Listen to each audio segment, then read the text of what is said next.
Hello बच्चों, 12th biology की अध्याय 18 में आज हम औषधि उत्पादक पादपों का अध्ययन करेंगे। पहले ध्यान रखिए, चरक संहिता और सुश्रुत संहिता ये भारत में रचित औषधियों संबंधी मौलिक ग्रंथ है। अच्छा, हिप्पोक्रेटस है, इसको फादर ऑफ मेडिसिन भी कहा जाता है। इन औषधीय पादपों में कुछ ऐसे रसायन होते हैं जैसे एल्केलॉइड्स, ग्लाइकोसाइड्स, टैनिन, रेंजिन, वाष्पशील तेल, श्लेष्मा और गोंद। इन रसायनों के कारण इनका औषधीय महत्व होता है। ये औषधियां इन पादपों के जड़, तना, पर्ण, फल, बीज आदि भागों से प्राप्त की जाती है।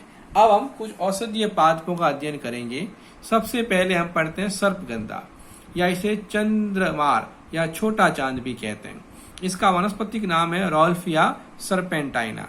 ये एपोसाइनेसी कुल का पादप है और इसका जो उपयोगी पादप भाग है वो मूल और मूल की छाल होती है। याद रखिए, इसे पागलपन की दवा भी कहते हैं क्योंकि ये पागलपन के उपचार में विशेषकर काम आती है। और जो औषधि है वो इसकी जड़ों में जो छाल पाई जाती है उस छाल से प्राप्त होती है।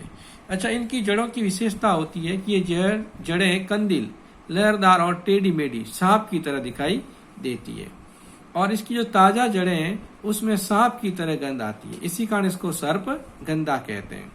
अच्छा, इसके मूल में जो एल्कलॉइड्स पाए जाते हैं उनके नाम सुनिए। रिसरपिन है, ये सबसे अधिक महत्वपूर्ण एल्कलॉइड्स है। फिर रिसरपिनिन, सर्पेंटाइना, आजामेलिनीन और रॉल्फेनिन है। इसका आर्थिक महत्व देखें तो ये तीव्र पागलपन में प्रभावी होता है। इसी कारण इसको पागलपन की दवा भी कहते हैं। ये मानसिक रोगों और अनिद्रा और मिर्गी में रिसरपिन का उपयोग किया जाता है। इसका उपयोग उच्च रक्तचाप में सर्पेंटाइन जो अल्कलॉइड उसका उपयोग होता है। ये सर्पदंश, बिच्छू और कीड़ों के काटने में प्रतिविष के रूप में भी काम आता है।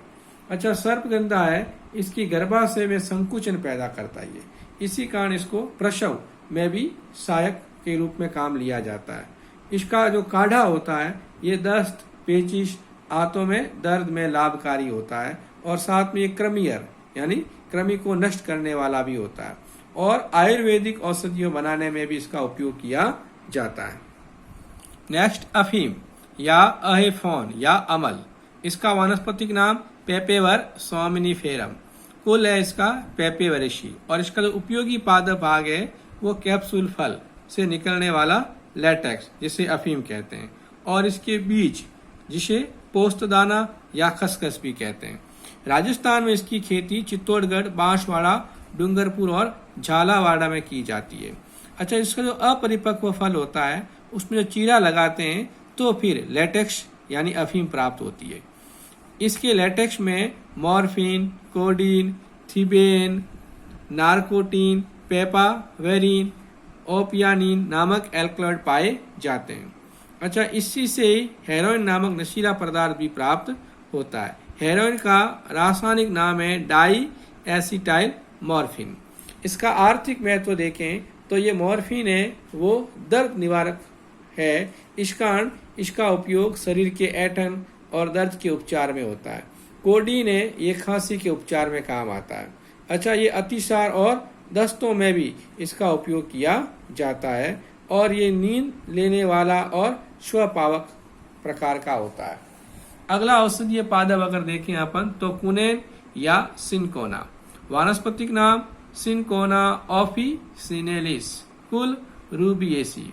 उपयोगी पादप भाग स्तंभ का शुष्क यानी सूखी हुई छाल। अच्छा, ये भारत के खासी पहाड़ियां, दक्षिण भारत की नीलगिरी पर्वतमाला और मध्य प्रदेश में सतपुड़ा पर्वत श्रृंखला में उगाया जाता है। इसके तने पर जो छाल होती है उस छाल को छीलकर और सुखाकर औषधियां प्राप्त की जाती है।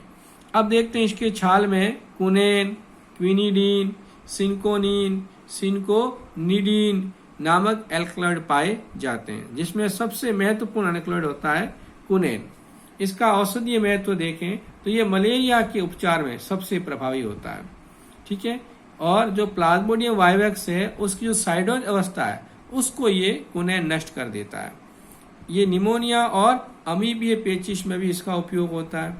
अच्छा, ये टॉनिक एंटीसेप्टिक में भी इसको उपयोग में लिया जाता है। गठिया और टॉन्सिल शोथ रोग में इसका उपयोग होता है। और कुनेन के अधिक उपयोग किया जाए, ज़्यादा मात्रा में ले लिया जाए, जिसके कारण बहरापन, सुस्ती, उल्टी और अंधापन और गर्भपात भी हो सकता है। अगला औषधीय पादप है हींग, जिसका वानस्पतिक नाम फेरुला आसाफिटिडा, कुल एपियेसिया अम्बेलिफेरी। उपयोगी पादप भाग तो मूल कंद से निकलने वाला रेजिन। अच्छा देखिए, हींग प्राप्त करने के लिए क्या करते हैं, इसकी जो झाड़ियां होती है उसको जमीन के समीप से काट देते हैं, तो जो इसकी मूल कंद होती है उससे एक तेलीय पदार्थ रेंजिन निकलता है और ये रेंजिन सूखने पर ही हींग में बदल जाता है। हालांकि हींग में कोई एल्कलॉइड तो नहीं होता है, लेकिन इसमें कुछ सुगंधित तेल जैसे पाइनीन, अम्बेलिफेरिन, फेरुलिक अम्ल पाया जाता है। जो हींग में गंध आती है ये पाइनिन नामक केमिकल के कारण आती है और इसका जो स्वाद है वो फेरुलिक अम्ल के कारण होता है।